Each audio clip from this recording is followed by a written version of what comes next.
texto volta sempre, gira sempre a volta do texto algo não com demarcações fronteiriças rígidas, né? Você formula a hipótese em função dos critérios de análise que você utiliza. Vamos fazer direito.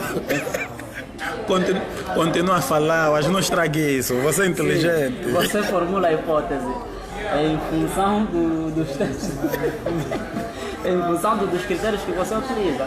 Normalmente, porque a hipótese? Porque às vezes os critérios utilizados podem se mostrar insuficientes ou então podem se não mostrar fiéis em relação ao texto analisado. No entanto, há essa necessidade, primeiro, da escolha dos critérios convenientes e depois de analisar essa possibilidade dos critérios que existem.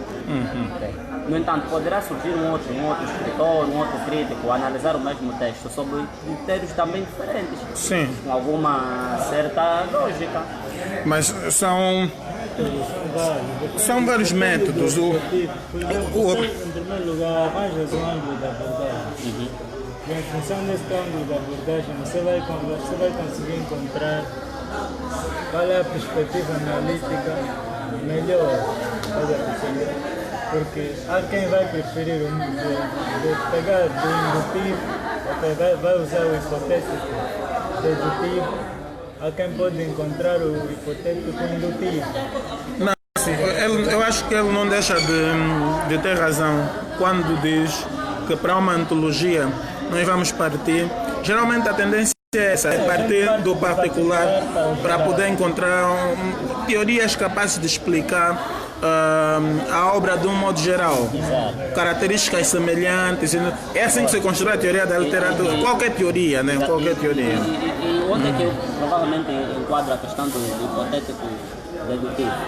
Por exemplo, eu se quiser estudar Oliver Simbali à luz do conhecimento que se tem sobre, por exemplo, a revista Agres Magazine, eu parto das características que a agroestética me apresenta para compreender o Simbali.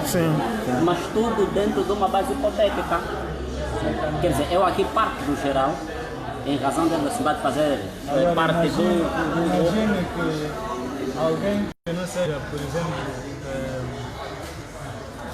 ou seja, que não partilhe, entre parênteses, a nossa poética, mas apresenta semelhanças com a nossa poética. Aí você vai ter que inverter. Não, olha, é assim. O que é que acontece? Essa noção de movimento literário, por vezes, extrapola aspectos grupológicos também, estás a ver? Porque se tu partes do particular, ou melhor, tem aqueles que fazem parte diretamente do movimento literário, tem aqueles que não fazem parte, mas estão na mesma escola. Por exemplo, o Herberto Helder vai ser sempre apresentado como um poeta surrealista, apesar dele ter convivido com os surrealistas portugueses. Ele não fez parte daquele grupo. Mas ele é surrealista do ponto de vista ideológico. Nós temos aqueles que pertencem de forma física e aqueles que pertencem simplesmente do ponto de vista ideológico. E na escola ele entra. Essa questão agora, basta aqui buscar referências do surrealismo para poder identificar a poesia dele. Isso entende-se com que tudo que nós estamos aqui a abordar, na verdade, ainda não estamos dentro da exegese. Estamos dentro do campo da hermenêutica. E a hermenêutica a ser usada em função desse caráter algo fluido da própria teoria da literatura e dos próprios textos em si, fazem com que a exegese se adapte à intenção que nós pretendemos com o texto. Ora, por exemplo, no caso da hermenêutica, por exemplo, se tu quiseres entender o contexto histórico da poesia de Agostinho Neto, não te deves centrar tão somente no texto, do ponto de vista hermenêutico. Há que entender história, há que entender, por exemplo, sociologia, há que entender psicologia, porque a compreensão do texto transcende o plano meramente ficcional do texto. Sim. Não, e agora o que é que terás a dizer em relação a essas teorias que colocam a obra simplesmente num plano isolado, independente do autor, como a nova crítica, o próprio formalismo, a estilística e etc. Dão simplesmente primazia à obra, né? Bem, essas teorias tiveram a sua importância em um dado tempo do momento.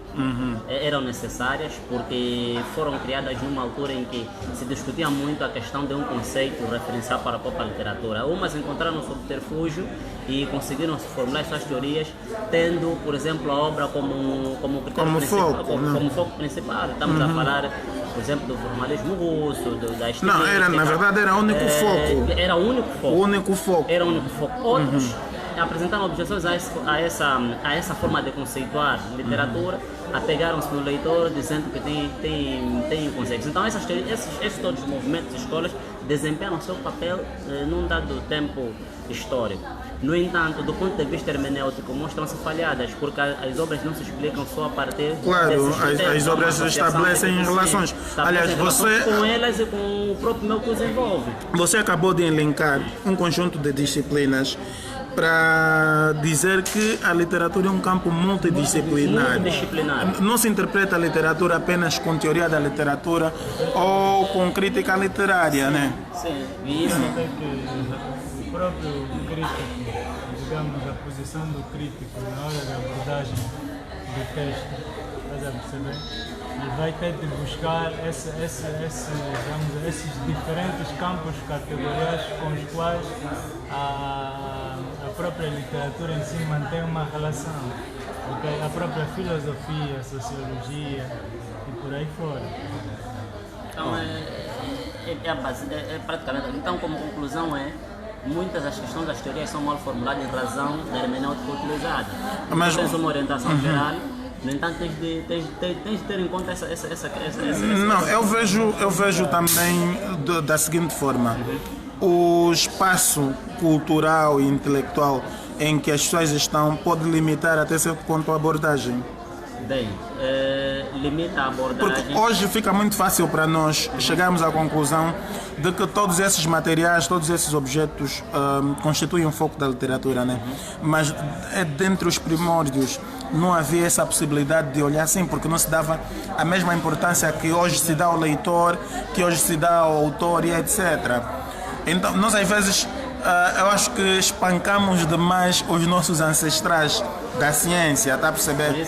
Não analisamos o contexto em que eles estavam e etc. Por isso que ao longo da nossa abordagem nós fizemos referência a que essas teorias foram importantes num dado período de tempo em razão daquela necessidade que havia de criar um conceito. Estavam na luta da criação de uma definição referencial para a própria literatura. Mas hoje, no entanto, nós temos outra visão.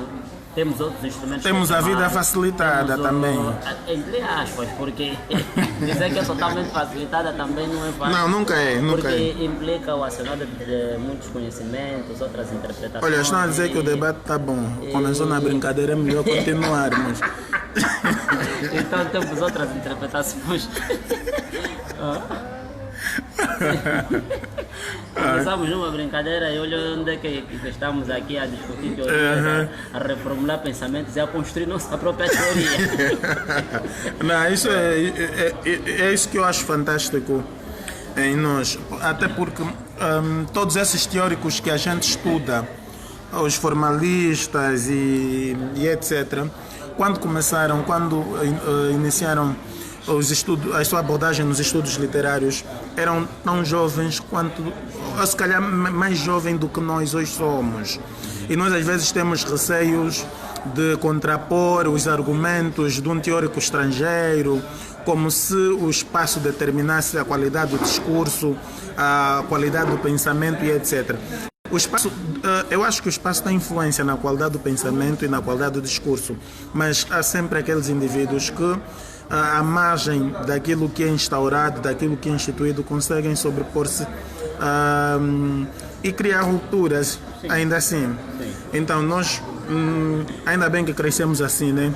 Sem medo de contestar teorias, quer de estrangeiros, quer de nacionais, embora não gostem disso.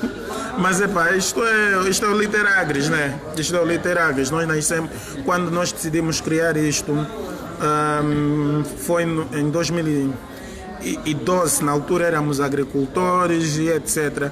Nós já estudávamos esses teóricos todos e sempre tivemos essa visão de contrapor a teoria da literatura vigente. E nós sabemos que vivemos numa sociedade acrítica, as pessoas não gostam disso. Se eu tiver a contrapor uma ideia do Luís Canjimbo, significa que eu o detesto, que eu não gosto dele e etc. Nós infelizmente somos uma sociedade bastante intolerante, tal como os próprios políticos, né? Como se a teoria da literatura ou saber literário tivesse um dono e uma pátria de origem. Sim, sim. E não é isso. Não, a tendência é essa. Eu espero que quando chegar a nossa vez não tenhamos esses mesmos hábitos. A luta geracional é sempre... É a dialética da literatura, né? Costuma-se dizer que chega-se um período da vida em que quase todos se tornam conservadores. Então, vai existir essa luta entre os conservadores e o... Aqui vamos lembrar aquele discurso do Jorge Macedo. O modernismo de uma época não chega a ser... Não tarda a ser considerado arcaísmo no começo das novas tendências. Esta é uma das proposições de Jorge Macedo que acabou por nortear o Literagres. Teve muita importância para o nascimento do próprio Literagres, enquanto um movimento autônomo, o nascimento e crescimento enquanto movimento autônomo independente do movimento literário vianense. Vocês querem continuar? Ou... Eu acho que a conversa fica por aqui. A conversa fica por aqui. Né? Era uma conversa circunstancial.